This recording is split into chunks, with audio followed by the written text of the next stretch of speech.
नमस्कार मंडळी, तर आज आपण मासवडीची रेसिपी पाहणार आहोत अगदी सोप्या पद्धतीने। इथे मी धने, जिरे आणि काही खडे मसाले भाजून घेतलेत। नंतर मी तीळ, खसखस, खोबरं आणि काही कांदा बारीक चिरून घेतला आहे, तोही भाजून घ्यायचा आणि आपल्याला सर्व वाटण करून घ्यायचं आहे।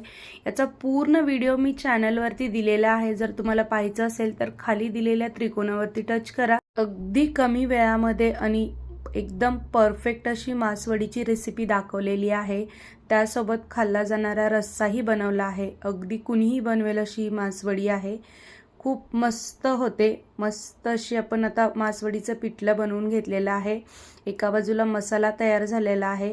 मस्त अशी आपण मासवडी थापून घेणार आहोत। याचा पूर्ण व्हिडिओ मी दिला आहे, तो नक्की बघा। अशा पद्धतीने मासवडी थापून घेणार आहोत। मसाला जो बनवला आहे तो घालून आपण मासवडी बनवणार आहोत। मस्त अशी मासवडी तयार आहे। व्हिडिओ आवडला असेल तर चॅनलला नक्की सबस्क्राइब करा।